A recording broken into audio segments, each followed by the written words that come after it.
Muy buenas tardes, hermanos, hermanas. Muchas gracias por hacer acto de presencia a esta hora irregular. Yo sé que la gente trabaja y cuando decidimos tener esta serie, en realidad fue difícil determinar la hora, cuando podíamos tener las reuniones días entre semana.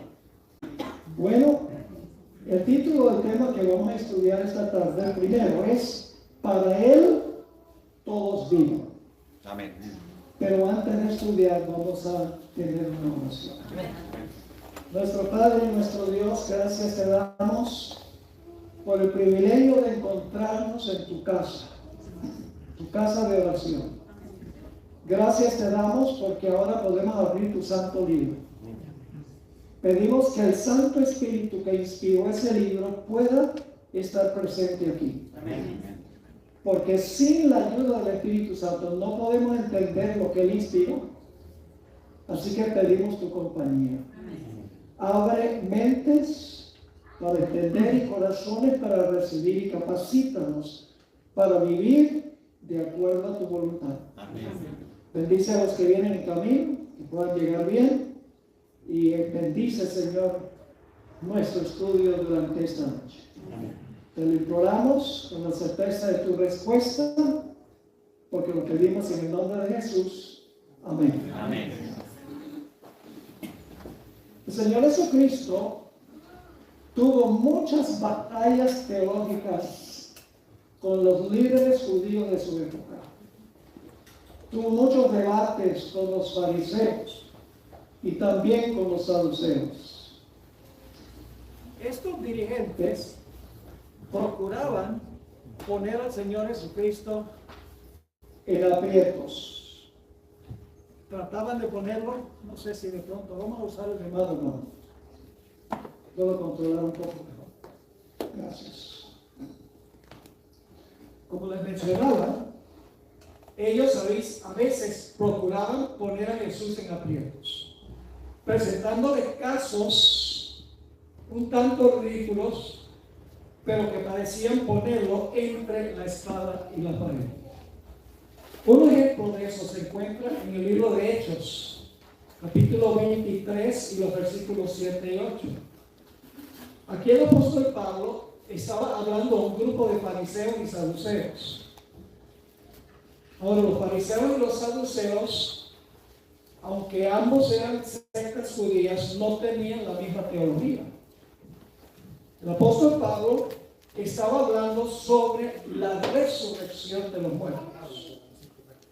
Y hubo una disensión entre los fariseos y los saduceos sobre el asunto de la resurrección. Dice en Hechos 23, 7 y 8, se produjo disensión entre los fariseos y los saduceos, y la asamblea se dividió. Ellos querían hacerle daño a Pablo, pero Pablo a propósito habló de la resurrección para que pelearan entre ellos. Versículo 8. Porque los saduceos dicen que no hay resurrección, ni ángel, ni espíritu, pero los fariseos afirman estas cosas. Así que los dos se pusieron a pelear, las dos sectas, y dejaron a Pablo tranquilo. Ahora, ¿por qué rechazaban los saduceos la doctrina de la resurrección de los muertos? Había dos razones. La primera razón es que ellos no podían creer que científicamente un cadáver desintegrado podía reintegrarse completamente, que la persona podía reintegrarse. Decían, eso es anticientífico. Nadie puede creer que un cadáver descompuesto puede levantarse de los muertos completamente reintegrado.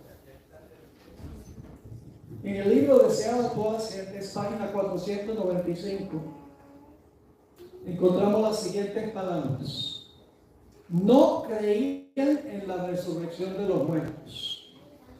Basados en lo que llamaban falsamente ciencia, escuchen, en lo que llamaban falsamente ciencia, habían razonado que era imposible que un cuerpo muerto tornara a la vida. Así que recuerden que la primera razón es que ellos no creían que un cuerpo desintegrado podía reintegrarse en una persona viva. Pero había una segunda razón.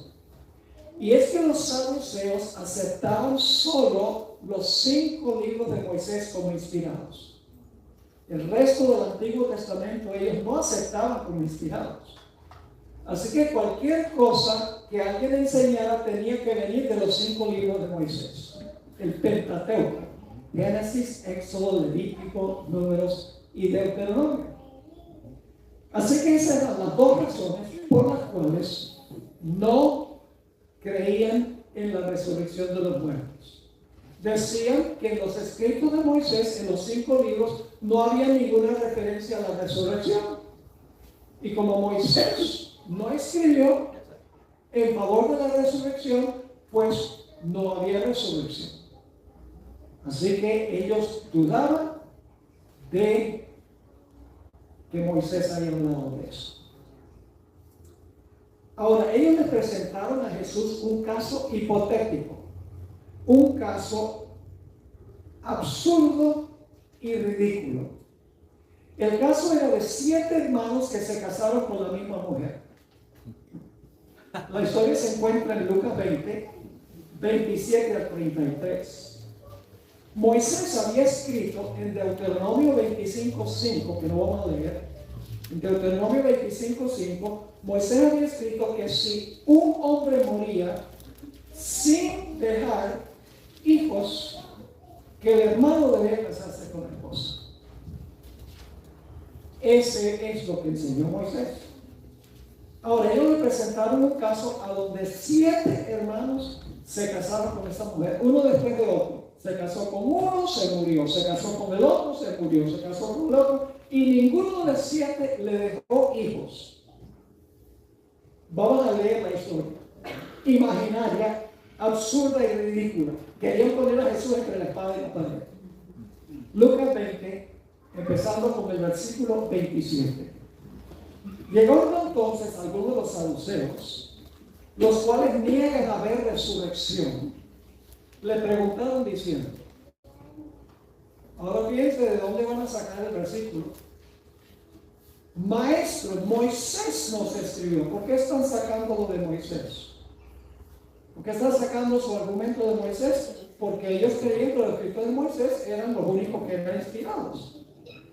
Así que dicen, Moisés nos escribió, si el hermano de alguno muriera teniendo mujer y no dejare hijos, que su hermano se case con ella y levante descendencia a su hermano. Hubo pues 7 hermanos, y el primero tomó esposa y murió sin hijos, y la tomó el segundo, el cual también murió sin hijos. La tomó el tercero, y así todos los 7, y murieron sin dejar descendencia. Ahora escuchen, aquí viene donde creen que están metiendo a Jesús en agua caliente. Finalmente murió también la mujer. En la resurrección, pues, ¿de cuál de ellos será mujer? Ya que los 7 la tuvieron por mujer. Lo tenemos entre la espada y la pared. Lo metimos en agua caliente. Vamos a ver qué nos contesta Jesús. En la respuesta de Jesús, él usó 3 argumentos para refutar lo que ellos estaban diciendo.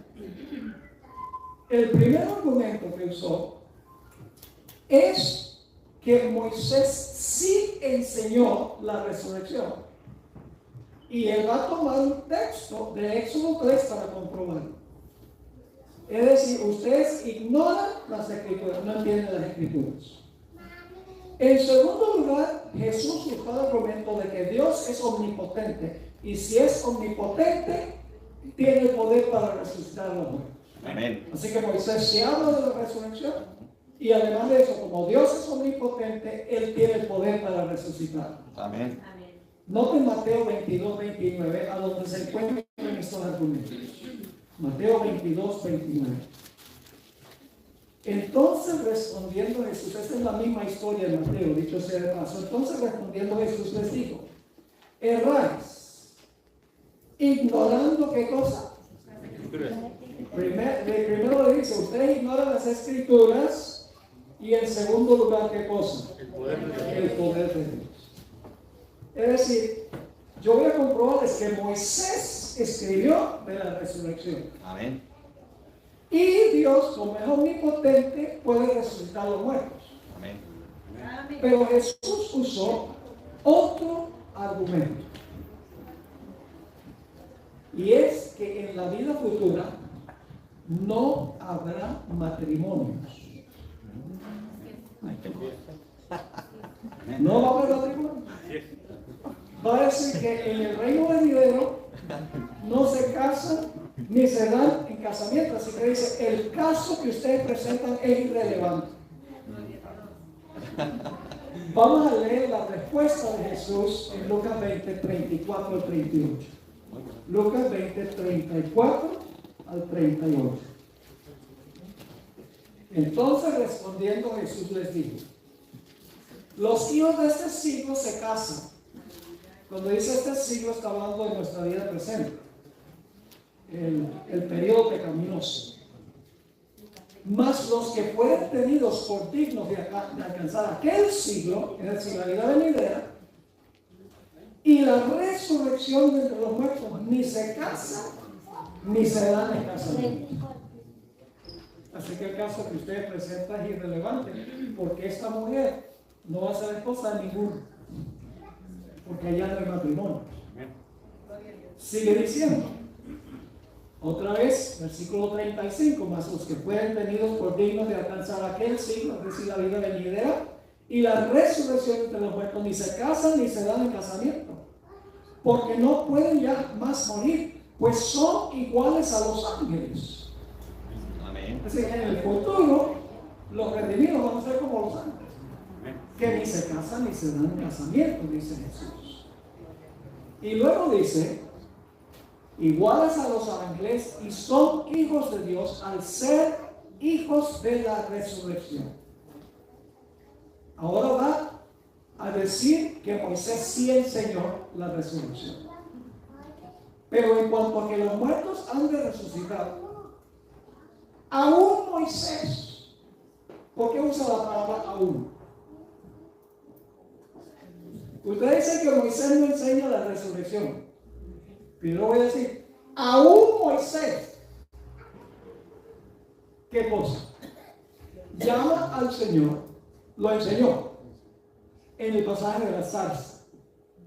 Cuando llama al Señor, Dios de Abraham, Dios de Isaac y Dios de Jacob.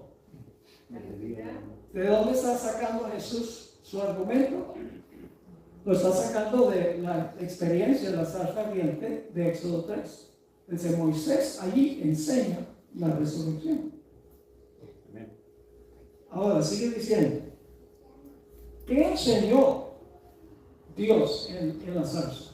Dice, cuando llama al Señor Dios de Abraham, Dios de Isaac y Dios de Jacob, porque Dios no es Dios de muertos, sino de vivos. Amén. Ahora viene una frase muy clave que muchos comentaristas no han visto, pero es muy importante. Nuevamente, porque Dios no es Dios de muertos, sino de vivos, pues para Él todos viven.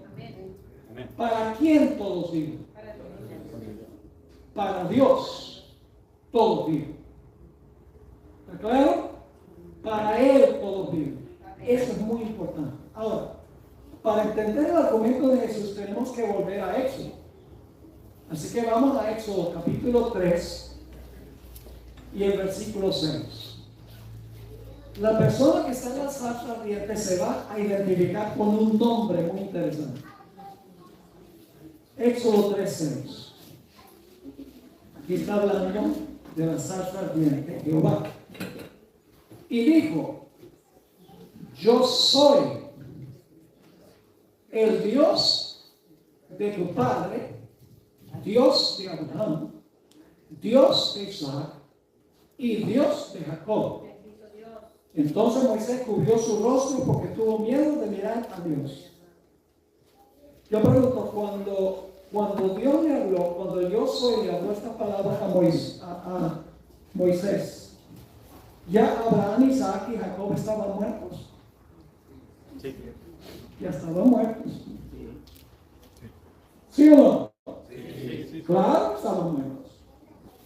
Pero fíjense que el que está hablando de la zarza, que se identifica como Dios soy, no dice yo fui Dios de Abraham, Isaac y Jacob mientras estaban vivos, o yo seré Dios de Abraham, Isaac y Jacob cuando resucite.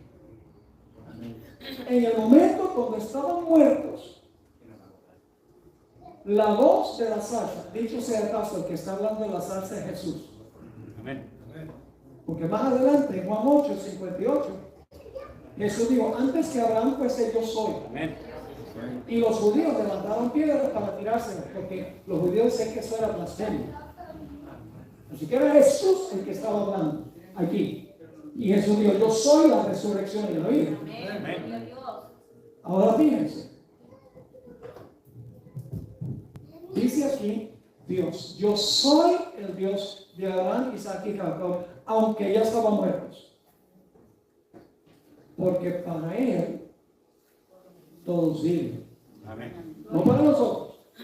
Para Él todos viven. Ahora, vamos a los versículos 13 y 14 de Éxodo 3. Éxodo 3, 13 y 14. Y fíjense qué nombre da el que está hablando de la zarza. Dijo Moisés a Dios, he aquí que llego yo a los hijos de Israel y les digo, el Dios de vuestros padres me ha enviado a vosotros. Si ellos me preguntaran cuál es su nombre, si voy a Israel y ellos me preguntan, bueno, ¿cuál es el nombre del que habló contigo? ¿Qué les responderé? Y respondió Dios a Moisés, yo soy el que soy. Y dijo, así dirás a los hijos de Israel, yo soy, me envió a vosotros. ¿Con qué nombre se identifica el que está en la zarza? Yo soy. Ahora quiero leer una cita muy interesante que viene de los escritos de Elena White. Es muy interesante cómo ella explica eso. Explica que Dios vive en un eterno presente. Amén. Dios vive en un eterno presente. En un momento voy a explicarles eso. Esta cita dice, yo soy, significa una presencia eterna. Amén. Ahora escuchen. El pasado, el presente y el futuro son lo mismo para Dios. Yo pregunto, ¿el pasado, presente y futuro es lo mismo para nosotros? No, para Dios. Sigue diciendo, Él ve, Dios ve, los eventos más remotos de la historia pasada y los del futuro muy lejano con una visión tan clara como nosotros vemos las cosas que están ocurriendo a nuestro alrededor diariamente. Amén. Esta es una cita. Pasado, presente y futuro es igual para Dios, porque Dios vive en un eterno presente. Amén. Ahora, para nosotros la historia tiene segmentos, pero para Dios la historia no tiene segmentos. Nosotros sabemos qué es pasado, lo que ya ocurrió, presente, lo que está ocurriendo, futuro, lo que va a ocurrir para nosotros. Pero para Dios no, porque Dios no ve la historia desde una perspectiva de pasado, presente y futuro. Él vive siempre en el presente. Amén. Amén. Por eso, en el capítulo 3 de Éxodo, Él se le llama Yo Soy. Y por eso es que Jesús dijo, para Él todos viven. Porque Dios no tiene que esperar hasta el futuro para Abraham, Isaac y Jacob estar vivos. Para nosotros sí. Ahora, no me pidan que explique esto. Yo no puedo explicar cómo Dios vive en un eterno presente. Que para Él todo está, Él ve todo, como dice esta cita. Él ve todo lo que está pasando a nuestro alrededor, como si estuviera pasando en este instante, en este momento. Es interesante, en el Deseado de toda la gente nuevamente, páginas 558. Aquí Elena Juan está explicando en qué sentido Dios es el yo soy y en qué sentido Abraham, Isaac y Jacob estaban vivos, no solamente en la época de Moisés, aunque estaban muertos, y que cuando Jesús usó Éxodo 3, estaban muertos, pero para Él estaban vivos. Fíjense cómo explica. Dios cuenta las cosas que no son como si fuesen.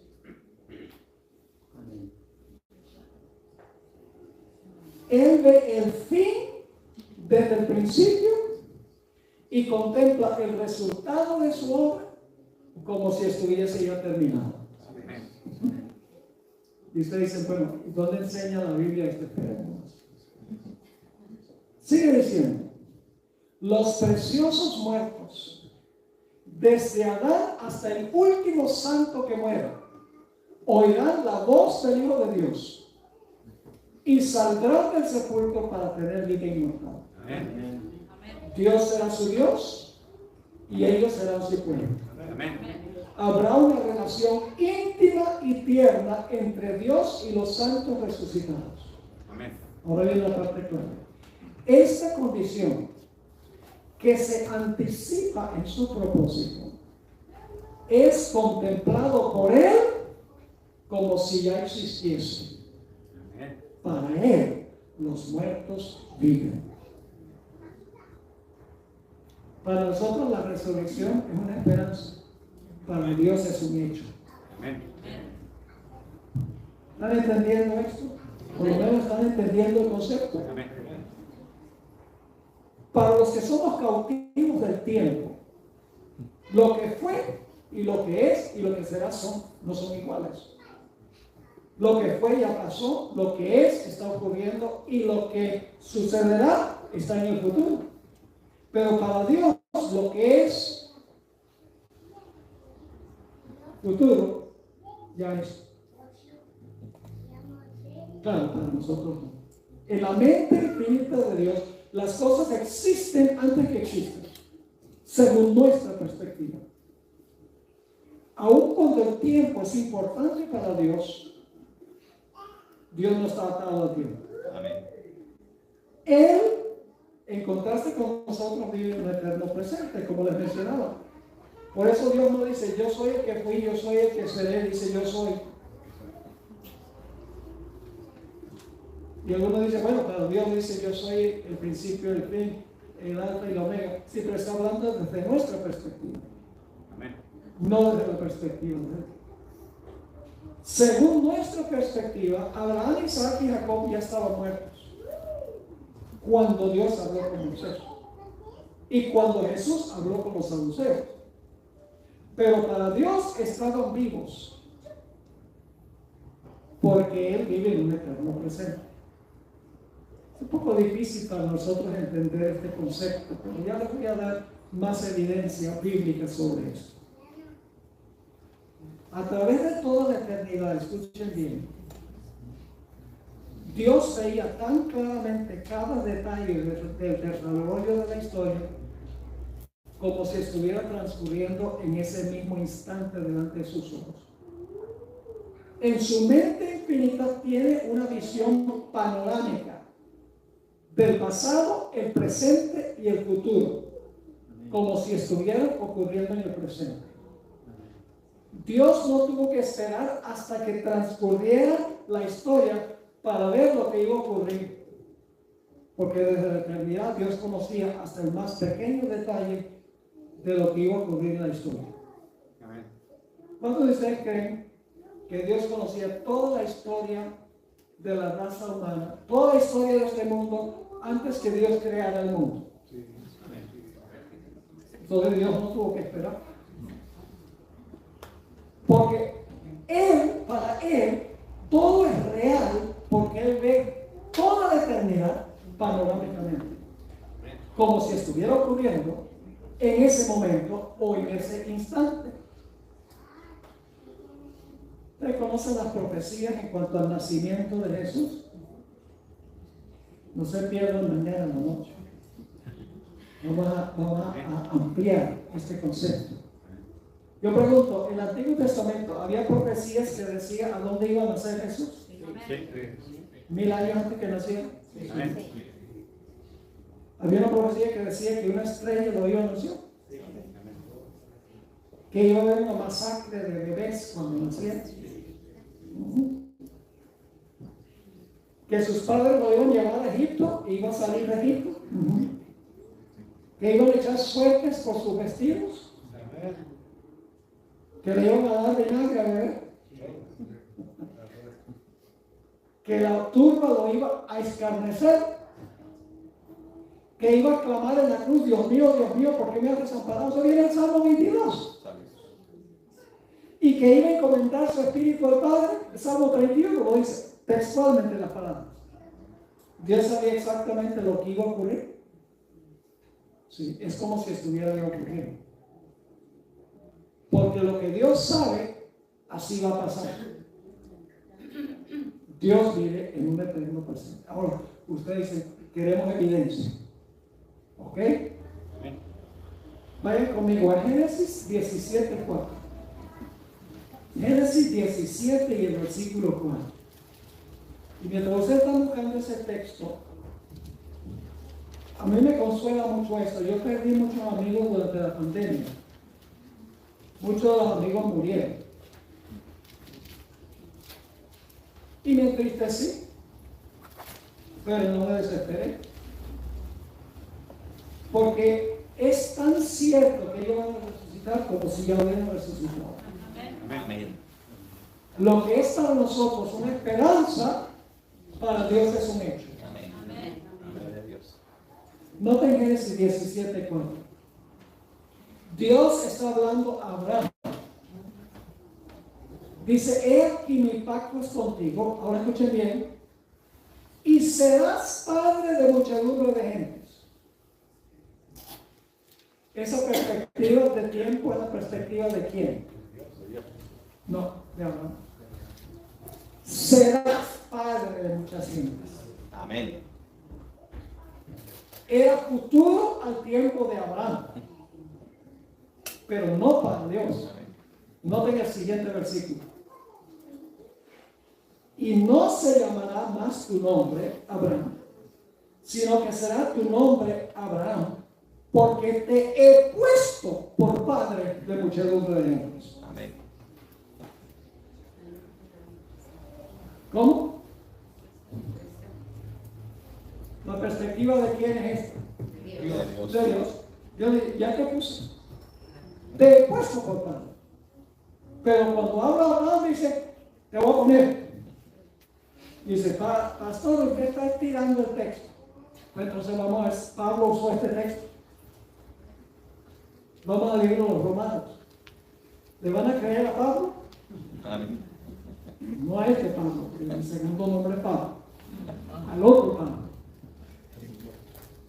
El apóstol Pablo se refirió a estos textos de Génesis 17, 4 y 5. Vamos a leer 4, 17 y le voy a agregar algunas explicaciones.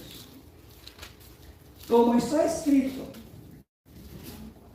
te he puesto por padre de muchas gentes. Se está refiriendo a Génesis, ¿sí o no? Para Dios, ya Abraham era padre de muchas gentes. ¿Okay? Dice: te he puesto por padre de muchas gentes delante de Dios, a quien creyó. ¿Qué creyó Abraham? Creyó que Dios lo iba a hacer padre de muchas gentes. Pero lo que era una promesa para él era ya una realidad para Dios, porque Dios dice, te he puesto por padre. Y luego dice, ¿a quién creyó? Dios creyó, Abraham creyó, aunque parecía imposible, porque ya estaba viejo. Y Sara ya estaba vieja. Estaba más allá de poder tener hijos. Y por eso sigue diciendo, el cual da vida a los muertos. Amén. Ahora, lo que está diciendo eso en Hebreos 11, 17 dice que ya el cuerpo de Abraham estaba como muerto para tener hijos. Le creyó a Dios, aunque su cuerpo ya no podía tener hijos. Amén. Le creyó que Dios lo iba a hacer padre de muchas gentes. Así que dice, el cual da vida a los muertos. Amén. Y llama las cosas que no son como si fuesen. No sé si están entendiendo eso. Amén. Dios llama las cosas que no son todavía, para hablar todavía no. Pero Dios, para Dios ya como si fuesen. Así que dice, él creyó en esperanza, pero para Dios no hay una esperanza. Para Dios ya era un hecho. Amén. Así que sigue diciendo, él creyó en esperanza contra esperanza, para llegar a ser padre de muchas gentes, conforme a lo que se le había dicho, así será tu descendencia. Hay dos perspectivas aquí. Hay la perspectiva de Abraham y la perspectiva de Dios. Para Abraham, esperanza futura. Para Dios, un hecho. Fíjense, la nueva versión internacional traduce que llama las cosas que no son como si ya existieran. Ahora quiero leerles una cita del gran comentarista Albert Barnes. Era un comentarista presbiteriano de hace mucho tiempo. Está comentando sobre este texto. Es decir, lo que Dios predice y sus promesas son tan ciertas que se puede decir que ya existen. Las promesas de Dios son tan ciertas que se puede decir que ya existen. De modo que en el caso de Abraham, Dios, en vez de prometer simplemente que lo haría padre de muchas gentes, habla como si ya fuera un hecho. Yo te he hecho. Dios, en su propia mente o propósito, ya lo había constituido así. Y era tan cierto que iba a ocurrir que podía hablar como si ya fuera un hecho. Eso lo dice el comentarista Albert Barnes. No es adventista, presbiteriano. Ahora déjenme darles otro ejemplo. ¿Cuándo murió Jesús? ¿Cuándo murió Jesús? Murió en el año 31, un 14 de Nisan. ¿A qué hora del día? A las 3 de la tarde. Pero no para Dios.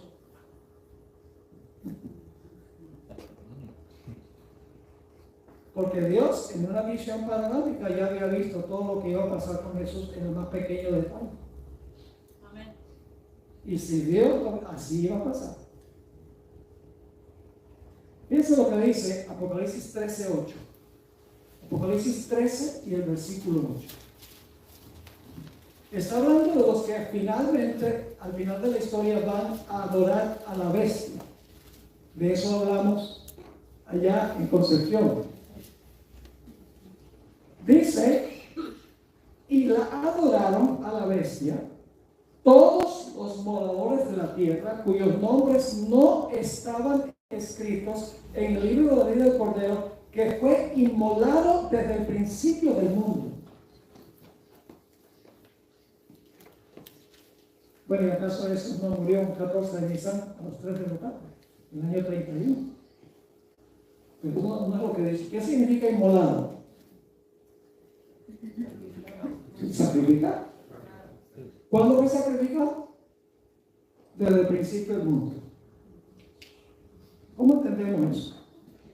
Para nosotros, Jesús fue inmolado en el año 31, es un evento pasado, en el año 31, 14 de Nisan, a las 3 de la tarde. Pero no para Dios. Para Dios, Jesús fue inmolado desde el principio del mundo. Dos perspectivas. Vamos a 1 Pedro 1, 19 y 20. 1 Pedro 1, 19 y 20. Aquí tenemos los dos conceptos del tiempo, el de Dios y el de nosotros, en estos versículos. 1 Pedro 1, 19 y 20 dice, y el contexto es que Dios nos redimió. Dios nos redimió con la sangre preciosa de Cristo. Amén. Amén. Como de un cordero sin mancha y sin contaminación, ya destinado desde antes de la fundación del mundo. La perspectiva de quién es eso. ¿De qué es esa perspectiva de tiempo? Destinado desde antes de la fundación del mundo. Pero no escuchen, aquí viene el nuestro. Pero manifestado en los postreros tiempos por amor de nosotros. Dios lo destinó antes de la fundación del mundo, pero para nosotros fue manifestado en los postreros tiempos. Noten Tito 1, 2 y 3. El apóstol Pablo estuvo de acuerdo. Tito 1, el versículo 2 y el versículo 3. Tito es uno de los libros difíciles de conseguir, muy chiquito. Dice, en la esperanza de la vida eterna, la cual Dios, que no miente, prometió desde antes del principio de los siglos. ¿Fue promesa para quién? ¿Para él o para nosotros? Para nosotros. Para Dios no fue promesa. Porque en visión panorámica ella lo vio como iba a ocurrir. No escuchen. Prometió desde antes del principio de los siglos y a su debido tiempo manifestó. Esa es la perspectiva de quién? De nosotros. Prometió desde antes de la fundación del mundo, pero lo manifestó cuando envió al Señor Jesucristo. Ahora, en el mundo cristiano hay mucha discusión sobre la predestinación. Así que vamos a hablar un poco sobre el asunto de la predestinación. Amén. Algunas personas creen que Dios predeterminó quién se va a salvar y quién se va a perder. ¿Cuántos de ustedes creen que Dios sabe quién se va a salvar? Que Dios, antes de crear este mundo, Dios sabía quién se iba a salvar y quién se iba a perder. ¿Cuántos creen que Dios sabía eso? Hay algunos que no lo creen. Entonces, si no lo creen, Dios no es omnisciente. ¿Dios es omnisciente, sí o no? Amén. ¿Desde cuándo es omnisciente? ¿Desde la eternidad? Es un atributo de Dios, omnisapiente. Es uno de los atributos de Dios. Sabe todas las cosas. Antes que ocurra. Ahora, vamos a hablar un poco de cómo Dios sabe todas las cosas y la relación que tiene con la predestinación. No es tan difícil entender la predestinación. Es muy fácil. Los teólogos lo han complicado. Dios nos libre de los teólogos. Muchas veces complican todo lo que es sencillo. Algunas denominaciones creen que Dios escogió y dijo, este grupo se va a salvar y este grupo se va a perder. Pero no es así. Desde la eternidad, escuchen bien, Dios en su presciencia ya sabía quiénes iban a recibir a Cristo. y quiénes no. Escuchen bien. Conocía la decisión que cada persona iba a tomar por su libre albedrío, pero no lo determinó así. Saberlo no es determinar. Dios no dijo en la eternidad, porque yo soy absolutamente soberano, yo escojo a este grupo para salvarse y al otro grupo para perderse. Hay una diferencia entre predestinación y predeterminación. ¿Sí o no? Dios predestina de acuerdo a su conocimiento de la decisión que la persona iba a tomar. Pero Dios no predestina gente para salvarse y gente para perderse. Dios no tomó una decisión arbitraria. Dios sigue siendo soberano. ¿En qué sentido? Porque Él establece las condiciones para salvarse y ofrece los medios para salvarse. En ese sentido soberano dice, estas son las condiciones para salvarse y yo voy a proveer los medios para que se salven. En ese sentido soberano. Pero al mismo tiempo la persona tiene que decidir si va a aceptar las condiciones y la provisión. ¿Me están entendiendo lo que estoy diciendo? Esto es un tema importante. En el cristianismo hay mucha confusión sobre esto. Ahora, vamos a notar dos palabras claves en el Nuevo Testamento. La palabra prognosis. Prognosis. Es una palabra que se compone de dos palabras. Una preposición, la preposición pro y gnosis. ¿Qué significa la palabra prognosis? Sencillamente significa conocer algo de antemano. Pro, antes. Y gnosis, conocer. Conocer de antemano. Eso es lo que significa. Esa palabra se usa dos veces en el Nuevo Testamento. Vamos a leer las dos referencias en el Nuevo Testamento. 1 Pedro 1, 1 y 2. Texto muy importante. ¿Vamos bien? ¿Están entendiendo? Vamos lento pero seguro. Porque es un tema un poco complejo, tratando de simplificarlo. 1 Pedro 1, 1 y 2. Pedro, apóstol de Jesucristo, a los expatriados de la dispersión en el Ponto, Galacia, Capadocia, Asia y Bitinia. Ahora no pierdan el próximo punto. Elegidos según la presciencia de Dios Padre. Esa palabra presciencia es prognosis. ¿A base de qué elige Dios? A base de el conocimiento que tiene de antemano de la decisión que la persona va a tomar. ¿Están siguiendo? ¿A quiénes eligió Dios? Dice, elegidos según lo que Dios sabía antes. Prognosis. En santificación del Espíritu para obedecer y ser rociados con la sangre de Jesucristo, gracia y paz os sean multiplicados. La segunda vez que se usa esta palabra es en Hechos 2:23. Y es interesante cómo se traduce aquí la palabra prognosis. Se traduce anticipado conocimiento.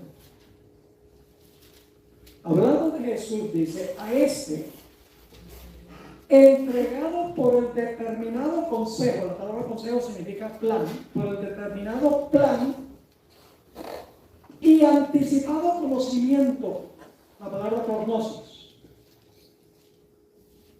Así que dice, a Jesús, entregado por el determinado consejo de Dios, por el plan de Dios, y su anticipado conocimiento, prognosis, prendisteis y matasteis por manos de inicuos crucificando.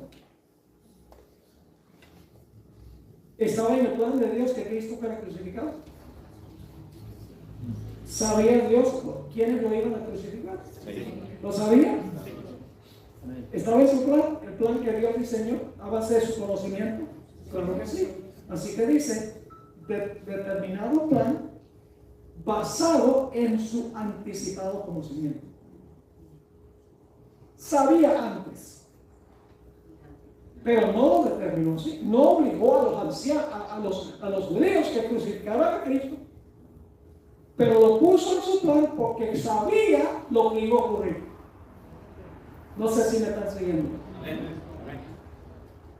Ahora, otra palabra que se usa es relacionada, es la forma verbal de la misma palabra, prognosco. Aparece 5 veces en el Nuevo Testamento esta palabra, prognosco. Ahora vamos a leer un par de textos cruciales. Romanos 8, 29 y 30. Romanos 8, 29 y 30. Escuchen bien, la palabra prognosco aquí es vital. Porque a los que antes conoció, prognosco,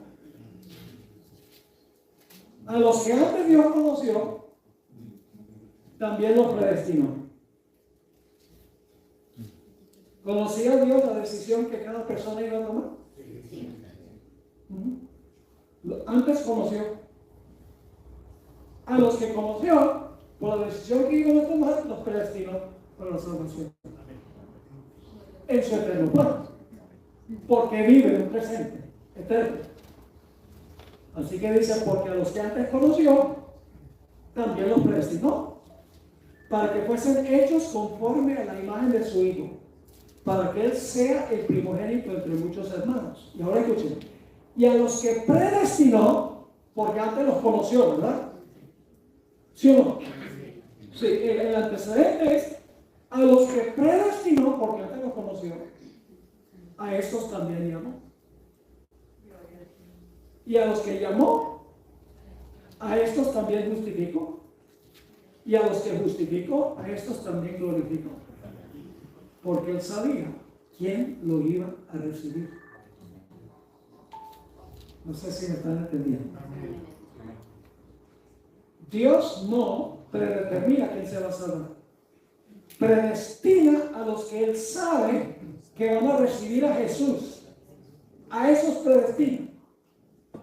Porque aceptaron las condiciones y aceptaron los medios que Dios provee. Dios es soberano porque pone las condiciones. Dios es soberano porque da todos los medios. Sin que Él ponga las condiciones y los medios, no hay salvación. Es soberano. Pero hay que aceptar personalmente la provisión y las condiciones que Dios estableció. Fíjense Romanos 11:2. Romanos 11 y el versículo 2. Aquí Pablo está diciendo que Dios no desechó a su pueblo. Dios no ha desechado a su pueblo, al cual conoció con anterioridad. ¿Qué significa prognosco? Significa conocer algo de antemano. Otro lugar donde aparece la palabra, ya estudiamos este texto, es 1 Pedro 1, 19 y 20, donde dice que Dios nos redimió con la sangre preciosa de Cristo, como de un cordero sin mancha y sin contaminación, ya destinado, la palabra prognosco, es decir, ya conocido de antemano desde antes de la fundación del mundo. La cuarta referencia se encuentra en 2 Pedro 3:17. Me parece muy interesante la traducción. Por tanto, amados, sabiendo de esto de antemano, toda esa persona, sabiendo esto de antemano, todo es una sola palabra en griego, prognosco. Por tanto, amados, sabiendo esto de antemano, que Satanás va a tratar de tentarlos y hacerlos caer, Estad en guardia, no sea que arrastrados por el error de hombres libertinos, caigáis de vuestra firmeza. Ahora, ¿saben qué palabra viene en español de prognosis? De prognosis, pronóstico.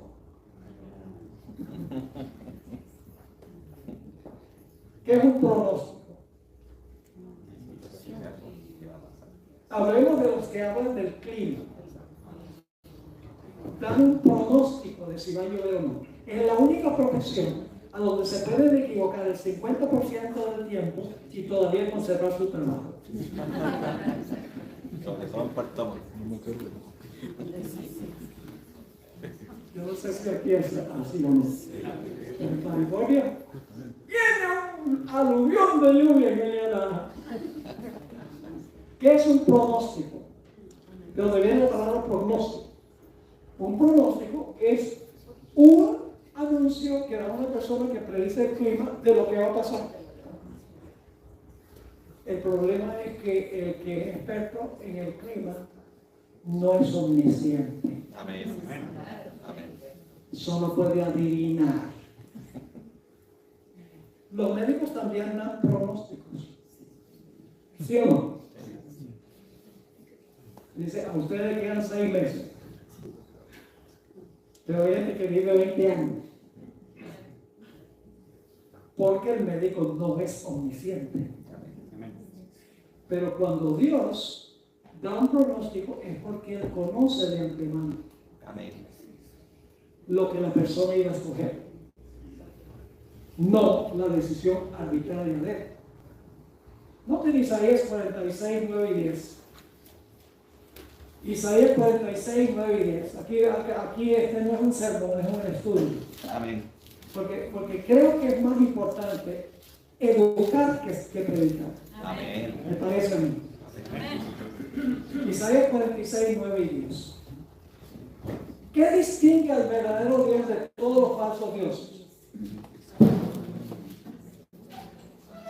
¿Qué conoce el fin del principio? Algunos dirán, porque Dios puede crear. Bueno, eso también. Pero hay una característica que tiene Dios que no tiene ningún otro tal llamado Dios. Isaías 46, 9 y 10 dice: acordaos de las cosas pasadas desde los tiempos antiguos, porque yo soy Dios y no hay otro Dios. Amén. Y Amén. nada hay semejante a mí. ¿Por qué? Dice, que anuncio lo por venir desde el principio. Gloria a Dios. Gloria a Dios. Y desde la antigüedad lo que aún no era hecho. Gloria a Dios. Porque Dios es omnisciente. Amén. Dios conoce todo. Dios vive en un eterno presente porque lo que Él ve no se dice, bueno, posiblemente se va a cumplir, posiblemente no. Dios vive en un eterno presente porque lo que Él ve, eso es lo que es. Amén. Así que cuando Dios dice, Dios no es de Dios, Dios no es Dios de muertos, sino de vivos. Gloria a Dios. Dice porque Abraham, Isaac y Jacob están vivos para Él. Para nosotros están muertos. Pero para Él, Él sabe que lo va a resucitar. Amén. No hay duda alguna. Por eso es Dios, no es Dios de muertos, sino de vivos. Amén. Ahora, tomemos un par de ejemplos bíblicos de este asunto. Hablemos de Jacob y Esaú. Ejemplos prácticos ahora. Algunos se confunden cuando leen que antes que nacieran Jacob y Esaú, Dios anunció que el mayor iba a servir al menor. Cuando estaban en el vientre de la madre, Dios dijo, el mayor va a servir al menor. Esaú va a servir a Jacob.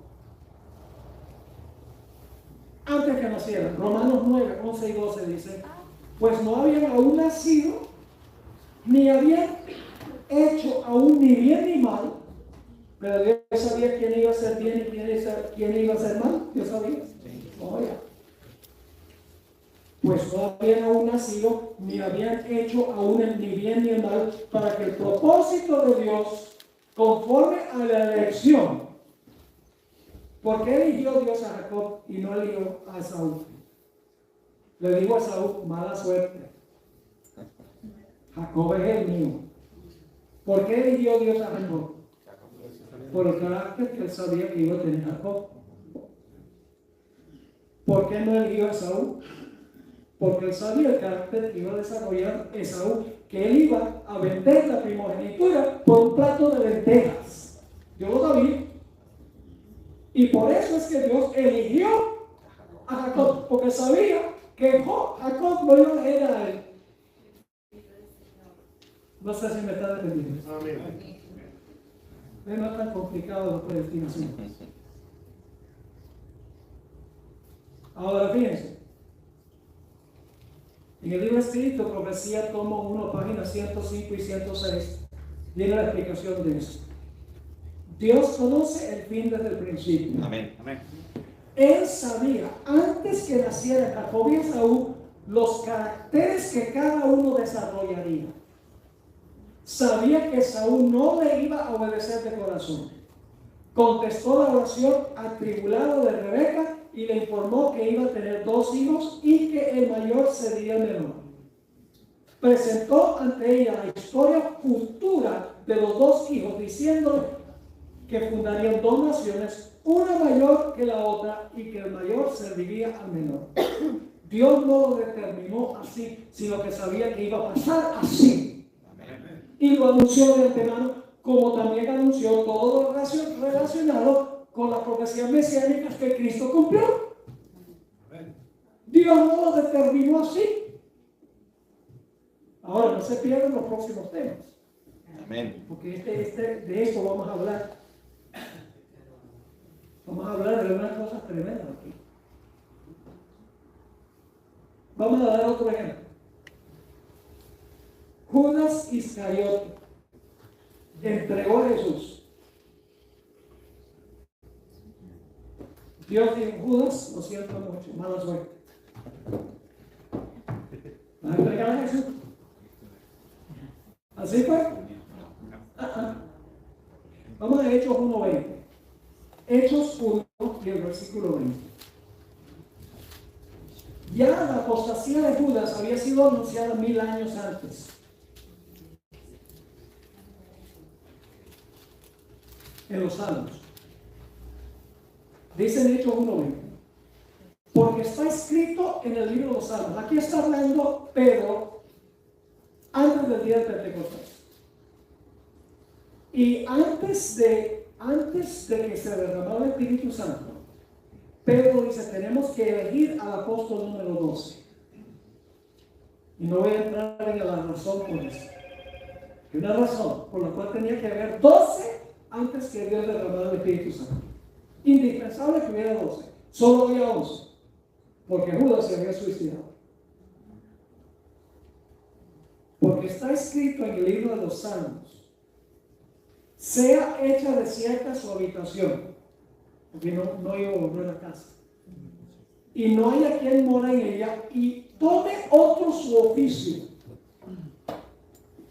Iba a haber uno que no iba a volver a casa, y otro iba a tener que elegir a otro para tomar su oficio. Ahora, ¿qué fue lo que pasó aquí? Dios determinó que Judas tenía que entregar a Jesús. Dios le dijo, Judas, has nacido para esto. No. ¿Quién escogió entregar a Jesús? Judas. ¿Dios lo sabía? ¿Dios lo determinó? Dios no lo determinó. En su presencia, Dios mandó a escribir los salmos sin dar el nombre. Que uno iba a entregar a Jesús, no iba a volver a su casa, había que elegir un sucesor. Dios lo sabía, pero no lo determinó. Dios lo prognosticó. Y los pronósticos de Dios no fallan. Amén. Déjenme darles una ilustración para que puedan entender un poquito mejor. Quiero que se imaginen un tren. ¿Ok? El tren viene por el riel y llega a una encrucijada a donde hay un riel que va a la izquierda y otro riel que va a la derecha. Ahora, cuando el tren llega a la encrucijada y hay un riel que va a la izquierda, otro riel que vaya a la derecha, hay dos formas en que el tren puede ir para un lado o para el otro. La primera posibilidad es que el conductor del tren tiene un control remoto a donde él puede cambiar las rieles y determinar si el tren va al riel derecho o al riel izquierdo. Puede determinarlo de adentro. La otra forma es que hay alguien en una caseta afuera y ese cambia el riel, es decir, el tren no tiene ninguna elección para dónde va, porque hay otro que está controlando. Ahora, esa es una ilustración que nos ayuda a entender el asunto de la predestinación. Yo pregunto, ¿a quién le dio Dios la opción de irse por el camino de la salvación o el camino de la perdición? ¿A quién le dio Dios esa opción? Al conductor del tren. Dios no estaba en una caseta afuera diciendo, la suerte, para la izquierda vas, para la derecha vas. No. Yo pregunto, ¿Dios sabía por cuál lado cada persona iba a ir? ¿Él cambió el riel? No. La persona fue la que cambió el riel dentro del tren. No Dios. ¿Están entendiendo eso? Amén. Ahora, la Biblia nos dice que los que están en Cristo últimamente se van a salvar. Fíjense esta gloriosa promesa que tenemos en 1 Tesalonicenses 4:15 al 17. Para nosotros este futuro, volviendo otra vez al tema porque empezamos, la resurrección de los muertos. Aquí el apóstol Pablo escribe, por lo cual os decimos esto en palabra del Señor, que nosotros que vivimos, que habremos quedado hasta la venida del Señor, no precederemos a los que durmieron. Esta es palabra del Señor. Amén. ¿Cuán cierto es que esto va a pasar? 100%. ¿Podemos estar seguros? Amén. ¿Cómo? Lo dice la palabra. Porque Dios vive en el eterno presente. Esto en la mente, para Él todo vive. Amén. Ahora la clave está en Cristo. Ahí está. La clave está en Cristo. A eso volvemos en un momento. Sigue diciendo, porque el Señor mismo con voz de mando, con voz de arcángel y con trompeta de Dios descenderá del cielo. Esa es la perspectiva nuestra, futuro. Y los muertos en Cristo, ¿qué clase de muertos? En Cristo. Los muertos en Cristo resucitarán. Amén. Luego nosotros los que vivimos, los que hayamos quedado, es decir, los que están vivos cuando Cristo venga, seremos arrebatados juntamente con ellos, es decir, con los que murieron resucitados, en las nubes para recibir al Señor en el aire, y así estaremos siempre con el Señor. Amén. Gloria a Dios. Ahora, aquello sobre lo cual quiero enfocarme es los muertos en Cristo. Amén. Quiere decir que hay muertos que están fuera de Cristo. ¿De acuerdo? Amén. Ahí, ahora la pregunta es cómo llego yo a estar en Cristo. Les voy a explicar, les voy a ilustrar. La Biblia enseña que el bautismo debe ser por inmersión. Amén. Y debe ser una persona que entiende lo que está haciendo. Amén. El bautismo de infantes no es bíblico. Amén. Tiene que ser bautismo sumergido debajo del agua. Como fue bautizado Jesús. Amén. Porque dice, entró al agua y salió del agua. Eso de que Juan el Bautista le está echando una copita, le está echando agua en la cabeza, eso no es bíblico. ¿Por qué tiene que ser el bautismo por inmersión? Fíjate acá, ¿De cualquier manera está bien? No. Le voy a explicar por qué. Posiblemente hay alguien aquí que no ha visto un bautismo. Vive. Hay un tanque en muchas iglesias. Y se llena el tanque de agua. El pastor está en el tanque de agua y delante tiene el candidato. Así de perfil. El pastor dice: yo te bautizo en el nombre del Padre, del Hijo, del Espíritu Santo. Amén. Y luego el pastor, ¿qué hace con el candidato? Sumerge al candidato o la candidata y lo vuelve a sacar. Ahora pregunto, ¿qué es lo último que hace la persona antes que el pastor sumerja a la persona? Deja de respirar. Más le vale.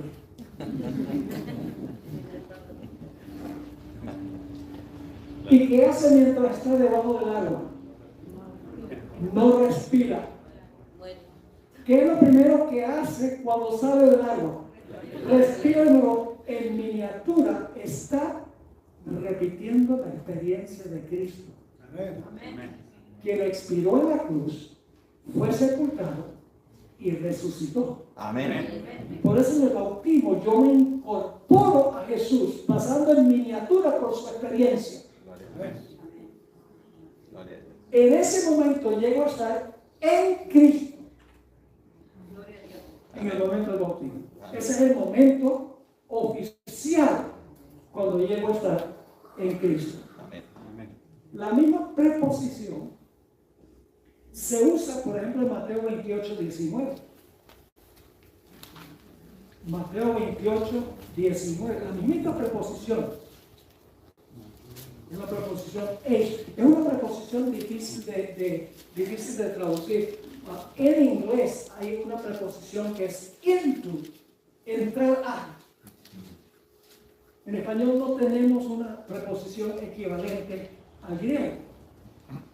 En el bautismo entramos a Cristo, nos incorporamos en Cristo, es lo que dice. Ahora, ¿cómo sucede eso? Mateo 28, 19, por tanto, id y hacer discípulos a todas las naciones, bautizándolos en el nombre, podría traducirse dentro del nombre, o entrando al nombre del Padre, del Hijo y del Espíritu Santo. Amén. Y fíjense, hay algo aquí muy importante que mucha gente no se ha dado cuenta. No dice en los nombres. Dice en el nombre. Los tres tienen el mismo nombre. Gloria a Dios. Amén. Amén. Gloria a Dios. Amén. También, ¿no ven? Y ese nombre es Yahvé o Jehová. Gloria a Dios. Los tres tienen el mismo nombre. Amén. Como mi esposa, mi hijo y mi hija, todos somos Borre. Los tres tienen el mismo nombre. Padre, Hijo y Espíritu Santo. Y fíjense que la fórmula bautismal no tiene el nombre, porque Padre no es nombre, Hijo no es nombre, ni Espíritu Santo es nombre. Son títulos. Claro. Tienen un nombre. Y ese nombre es Jehová, que significa Jehová Santo. Aleluya. Gloria a Dios. El nombre de Jesús significa Jehová Santo. Noten el último texto que vamos a ver aquí, que usa la misma preposición. Gálatas 3, 26 al 28. Gálatas 3, 26 al 28. Dice aquí el apóstol Pablo: pues todos sois hijos de Dios por la fe en Cristo Jesús. Porque todos los que habéis sido bautizados en Cristo,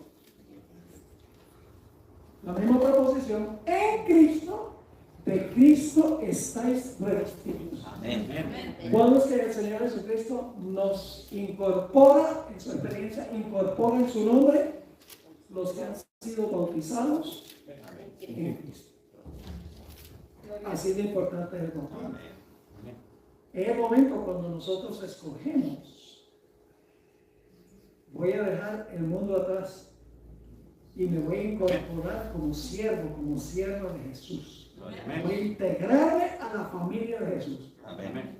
Y fíjense lo que hace Jesús cuando eso ocurre. Cuando una persona se bautiza, estoy dramatizando, Jesús viene del Padre. Padre, tengo un nuevo hermano. Y el Padre dice, bueno, si es hermano tuyo, es hijo mío también. Amén. Por eso llegamos a ser hijos e hijas de Dios por medio de Jesús. Amén. Nadie viene al Padre sino por mí, dice Jesús. Gloria a Dios.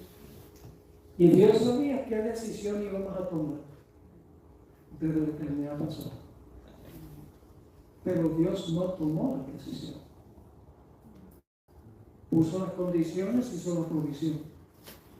Y nosotros tenemos que decidir si vamos a aceptar las condiciones, incorporarnos a Jesús.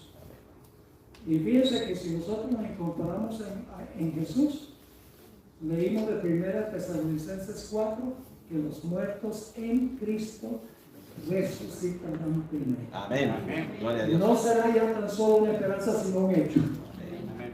Así que lo importante es que escojamos estar en Cristo. Si hay alguien aquí que no ha sido bautizado o bautizada, reflexione sobre ello, piense sobre eso. Yo no voy a hacer ningún llamado esta noche. Pero si hay alguno que no ha sido bautizado por inmersión, habiendo entendido esto, pues en el transcurso de los temas que vamos a trazar, ojalá que Dios impresione su corazón Amén. para que tome Amén. esa decisión. Amén. Padre, gracias por hacer sencillo lo que los seres humanos complican. Gracias porque tenemos la bienaventurada esperanza que para ti es un hecho. Para ti los muertos viven. Así que no tenemos que tenerle miedo a la muerte. Si estamos en Cristo, ¿qué miedo vamos a tener? Debemos más bien temer estar vivos. Porque mientras estamos vivos, estamos tomando decisiones que determinarán nuestro destino. Te ruego, Señor, que si hay alguno aquí que no ha tomado la decisión de entregar su vida completamente a Jesús, que tú trabajes con su corazón para que esto sea una realidad este fin de semana. Amén. Te lo imploramos en el nombre precioso, nombre incomparable y hermoso de Cristo, nuestro Salvador. Amén.